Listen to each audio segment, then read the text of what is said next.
வணக்கம் நேர்களே, என்னுடைய சேனல் அக்கவுண்ட்ஸ் அண்ட் காஸ்டிங் குருவுக்கு உங்களை நான் வரவேற்கிறேன். இந்த வீடியோல கேபிட்டல் எக்ஸ்பெண்டிச்சர்னா என்ன, ரெவென்யூ எக்ஸ்பெண்டிச்சர்னா என்ன, கேபிட்டல் எக்ஸ்பெண்டிச்சருக்கும் ரெவென்யூ எக்ஸ்பெண்டிச்சருக்கும் உள்ள வித்தியாசத்தை பார்க்கலாம். What is capital expenditure? Definition பார்த்தீங்கன்னா, capital expenditure is money spent to acquire or improve fixed assets that will give long-term benefits to the business, usually more than one accounting period. அதாவது ஒரு ப்ராப்பர்ட்டியவோ அல்லது ஒரு fixed அசட்ஸையோ நாம வாங்கறதுக்காக அமௌண்ட்டை spend பண்றோம் அப்படின்னம்னா அது கேபிட்டல் எக்ஸ்பெண்டிச்சர். இப்போ அந்த ஃபிக்ஸட் அசட்ஸ்ல நாம அமௌண்ட்டை ஸ்பெண்ட் பண்றதுனால பிஸ்னஸ் உடைய லாங் டேர்ம் பெனிஃபிட்டுக்கு அது ரொம்ப யூஸ்ஃபுல்லா இருக்கும். யூஸ்வலா பார்த்தீங்கன்னா more than one accounting period. So இதை நாம கேபிட்டல் எக்ஸ்பெண்டிச்சரா ட்ரீட் பண்ணலாம். கீ ஃபீச்சர்ஸ் பார்த்தீங்கன்னா creates or enhances and asset. அதாவது அந்த கேபிட்டல் எக்ஸ்பெண்டிச்சர் அப்படிங்கிறதுனால ஒன்று அந்த அசட்டை கிரியேட் ஆகும் அல்லது இருக்கிற அசட்டை என்ஹான்ஸ் பண்ணும் அல்லது இம்ப்ரூவ் பண்ணும். உதாரணத்துக்கு land, building, machinery, vehicles, software. And benefit பார்த்தீங்கன்னா லாங் டேர்ம் பெனிஃபிட். அதாவது மோர் தென் 1 இயர் கண்டிப்பாக அந்த அசட்லேருந்து நமக்கு பெனிஃபிட் கிடைக்கும். அதே மாதிரி it is capitalized in the balance sheet. So யூஸ்வலாக கேபிட்டல் எக்ஸ்பெண்டிச்சர், அதாவது ஒரு அசட்டை வாங்குறதுக்காக நம்ம அமௌண்ட்டை ஸ்பெண்ட் பண்ணுறோம், it is a capital expenditure. So அந்த அசட்டினுடைய காஸ்ட் பார்த்தீங்கன்னா பேலன்ஸ் ஷீட்டில் தான் இம்பேக்ட் ஆகும். தென் அந்த பேலன்ஸ் ஷீட்டில் இம்பேக்ட் ஆகிருக்கக்கூடிய அந்த கேபிட்டல் அசட்டை த்ரூ டெப்ரிசியேஷன் ஆர் அமார்டைசேஷன் நாம P&L சார்ஜ் பண்ணலாம் over the useful life of the asset. affects investing activities in the cash flow statement. இந்த capital expenditure பார்த்தீங்கன்னா cash flow statementல investing activitiesல impact ஆகும். Accounting or tax treatment not treated as expense in full in the year of payment. Depreciation under sections 31, 32 of the Income Tax Act is deducted as revenue expenditure over years. அதாவது இப்போ ஒரு ப்ராப்பர்ட்டியவோ அல்லது அசட்டோ நம்ம purchase பண்ணுறதுக்காக ஒரு அமௌண்ட்டை spend பண்ணுறோம். அந்த ஸ்பெண்ட் பண்ணுற அமௌண்ட்டை நாம் இமீடியட்டாக ப்ராஃபிட் அண்ட் லாஸ் அக்கௌண்ட்டில் ஒரு எக்ஸ்பென்சஸாக ட்ரீட் பண்ண கூடாது. பட் அதே அசட்டை நாம் டெப்ரிசியேஷன் ஆகவோ அல்லது அமார்டைசேஷன் ஆகவோ over the useful life of the asset நம்ம P&L சார்ஜ் பண்ணலாம். உதாரணத்துக்கு a manufacturing company buys a new machine for rupees 20 lakhs. இந்த 20 lakhs நம்ம எக்ஸ்பென்சஸா ப்ராஃபிட் அண்ட் லாஸ் அக்கௌண்ட்ல சார்ஜ் பண்ண முடியாது. ஏன்னா இது கேபிட்டல் எக்ஸ்பெண்டிச்சர். ஏன்னா இந்த மெஷின் காஸ்ட்டை நம்ம ஃபிக்ஸட் அசட்டா பேலன்ஸ் ஷீட்ல தான் அக்கௌண்ட் பண்ண முடியும். பட் அதே இந்த ஃபிக்ஸட் அசட்னுடைய லைஃப் 5 இயர்ஸ் அப்படின்னா over the period of 5 years நம்ம டெப்ரிசியேஷனா ப்ராஃபிட் அண்ட் லாஸ் அக்கௌண்ட்ல நாம சார்ஜ் பண்ண முடியும். அதே இன்னொரு உதாரணம் பார்த்தீங்கன்னா a service firm constructs a new office building costing rupees 1 crore. The construction cost is a capital expenditure added to building on the balance sheet. அதாவது ஒரு நியூ ஆஃபீஸ் பில்டிங் கன்ஸ்ட்ரக்ஷன் பண்ணிட்டு இருக்காங்க. அந்த பில்டிங் கன்ஸ்ட்ரக்ட் பண்றதுக்காக அவங்க 1 கோடி ரூபாய் செலவு பண்ணியிருக்காங்க. So that we treat it as a capital expenditure. அது எல்லாமே அந்த பில்டிங் காஸ்டா பேலன்ஸ் ஷீட்ல தான் அக்கௌண்ட் ஆகும். What is revenue expenditure? Definition பார்த்தீங்கன்னா revenue expenditure is money spent on the routine running of the business to maintain normal operations in the current accounting period. அதாவது ஒரு செலவு நம்ம பண்றோம், அந்த செலவு பார்த்தீங்கன்னா ரொட்டீன் பிஸ்னஸ் ஆப்ரேஷன் பர்பஸ்க்காக ஸ்பெண்ட் பண்ணுறதா இருக்கணும். ஏன்னா அது ஒரு normal business operations during the current accounting பீரியடுக்காக ஸ்பெண்ட் பண்ணியிருக்கிறதா இருக்கணும். அதை தான் நம்ம ரெவன்யூ எக்ஸ்பெண்டிச்சராக ட்ரீட் பண்ண முடியும். கீ ஃபீச்சர்ஸ் பார்த்தீங்கன்னா short term benefit usually within 1 financial year. அதாவது அந்த ரெவன்யூ எக்ஸ்பெண்டிச்சர்னுடைய பெனிஃபிட் பார்த்தீங்கன்னா எல்லாமே ஷார்ட் டேர்ம் தான், மோஸ்ட்லி வித்தின் 1 ஃபினான்ஷியல் இயர்லேயே தான் இன்கர் ஆகும்.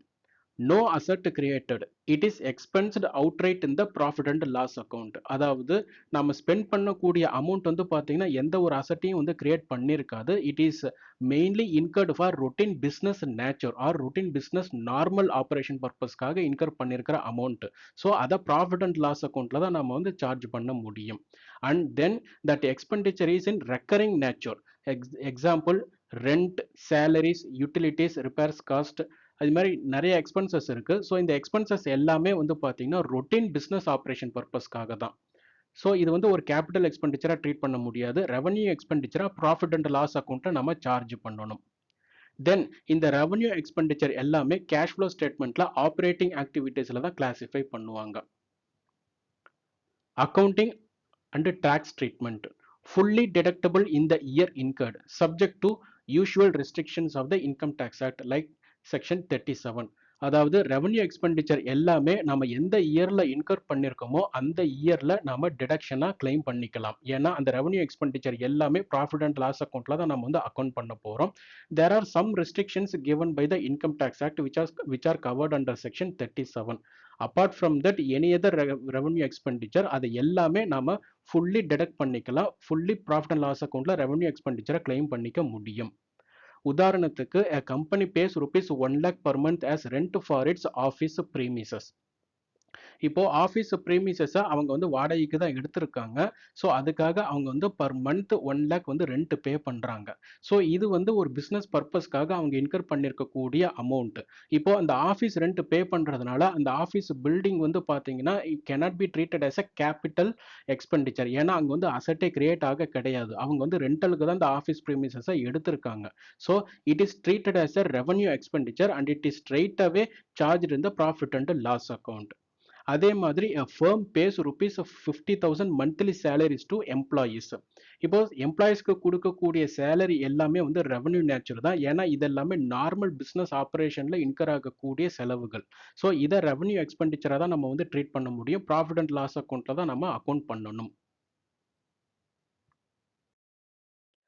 கேபிட்டல் எக்ஸ்பெண்டிச்சருக்கும் ரெவன்யூ எக்ஸ்பெண்டிச்சருக்கும் உள்ள வித்தியாசம் என்னன்னா பேசிஸ் வந்து meaning money spent to acquire or improve long term assets. அதாவது நாம செலவு பண்றோம். அந்த பண்ற செலவு வந்து பாத்தீங்கன்னா ஒன்னு அசட்டை வந்து கிரியேட் பண்ணிருக்கணும் அல்லது அந்த அசட்டை வந்துட்டு இம்ப்ரூவ் பண்ணிருக்கணும். ஸோ அப்போ அந்த எக்ஸ்பெண்டிச்சரை வந்து நம்ம கேபிட்டல் எக்ஸ்பெண்டிச்சரா கிளாசிஃபை பண்ணலாம்.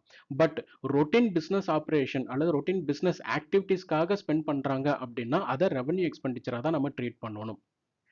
நேச்சர் ஆஃப் பெனிஃபிட் வந்து கேபிட்டல் எக்ஸ்பெண்டிச்சரை பொறுத்த வரைக்கும் லாங் டேர்ம் மோர் தென் 1 இயர் கண்டிப்பா இருக்கும். ரெவன்யூ எக்ஸ்பெண்டிச்சர் வந்து மோஸ்ட்லி வித்தின் அக்கௌண்டிங் இயர் நமக்கு பெனிஃபிட் கிடைக்கும். அதாவது ஷார்ட் டேர்ம் பெனிஃபிட். ரெக்கார்டிங் இன் அக்கௌண்ட்ஸ் வந்து பாத்தீங்கன்னா பேலன்ஸ் ஷீட்ல அதை வந்து ஒரு கேபிட்டலைஸ் பண்ணிடுவாங்க. அப்புறம் over the useful life of the asset அதை வந்து டெப்ரிஷியேட் பண்ணுவாங்க. பட் ரெவன்யூ எக்ஸ்பெண்டிச்சர் ஸ்ட்ரெயிட்டா அந்த பீரியட், அதாவது எந்த பீரியட்ல இன்கர் பண்ணிருக்காங்களோ அந்த பீரியட்லயே ப்ராஃபிட் அண்ட் லாஸ் அக்கௌண்ட்ல சார்ஜ் பண்ணிடுவாங்க. டைம் ஸ்பேன் வந்து பாத்தீங்கன்னா infrequent or one time. Example buying machinery. அதாவது எவ்வளோ ஃப்ரீக்வெண்ட்டாக நம்ம வந்து இந்த டிரான்சாக்ஷன் நடக்கும் அப்படின்னு பார்த்தீங்கன்னா இது வந்து ஒரு அக்கேஷனல் நேச்சர் தான். இப்போ ஒரு மிஷினரி வாங்குறாங்க அப்படின்னா திரும்ப அதே ஒரு மிஷினரியை வந்துட்டு வாங்கிட்டே இருக்க மாட்டாங்க. ஏன்னா அந்த மிஷினரியினுடைய ஃபுல் யூசேஜ் வந்து முடிகிற வரைக்கும் அந்த மிஷினரி தான் அவங்க வந்து யூஸ் பண்ணிக்கிட்டு இருப்பாங்க.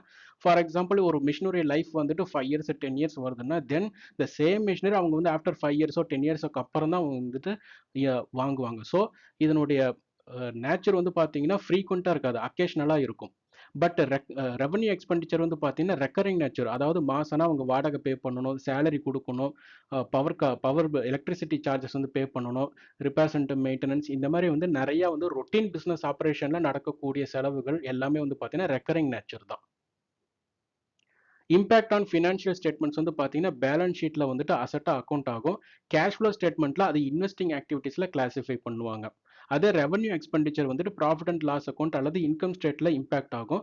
கேஷ் ஃப்ளோ ஸ்டேட்மெண்ட்ல அதை ஆப்ரேட்டிங் ஆக்டிவிட்டீஸ்ல கிளாசிஃபை பண்ணுவாங்க. டாக்ஸ் ட்ரீட்மெண்ட் வந்து பார்த்தீங்கன்னா capitalised as asset. Depreciation is deductible over the year. அதாவது இதை வந்து அசட்டாக தான் அக்கௌண்ட் பண்ணுவாங்க. But over the useful life of the asset இதை வந்து டெப்ரிசியேஷனை சார்ஜ் பண்ணுவாங்க ப்ராஃபிட் அண்ட் லாஸ் அக்கௌண்ட்ல. ரெவன்யூ எக்ஸ்பெண்டிச்சர் வந்து fully deductible as a business expense இந்த year incurred subject to section 37 restrictions. அதாவது நான் ஏற்கனவே சொன்ன மாதிரி எந்த பீரியட்ல அவங்க இன்கர் பண்ணிருக்காங்களோ அந்த பீரியட்ல அதை பிசினஸ் எக்ஸ்பென்சஸா டிடக்ஷனா கிளைம் பண்ணிக்க முடியும். Subject to section 37 restrictions prescribed by income tax act. So இந்த வீடியோவில் கேபிட்டல் எக்ஸ்பெண்டிச்சர் ரெவன்யூ எக்ஸ்பெண்டிச்சர் ரெண்டுக்கும் உள்ள வித்தியாசம் என்ன அப்படிங்கிறத நமக்கு ஒரு அண்டர்ஸ்டாண்டிங் கிடைச்சிருக்குன்னு நான் நம்புகிறேன். என்னுடைய சேனல் அக்கௌண்ட்ஸ் அண்ட் காஸ்டிங் குருவை நீங்கள் இன்னும் சப்ஸ்கிரைப் பண்ணலன்னா சப்ஸ்கிரைப் பண்ணுங்கள். இந்த வீடியோ உங்களுக்கு பிடிச்சிருந்துன்னா கமெண்ட் பண்ணுங்கள், லைக் பண்ணுங்கள். உங்கள் ஃப்ரெண்ட்ஸ் அண்ட் கலீக்ஸுக்கு இந்த சேனலோட லிங்க்கை வந்து ஷேர் பண்ணுங்கள். உங்கள் சப்போர்ட் எப்பவும் எனக்கு தேவை. தேங்க்யூ.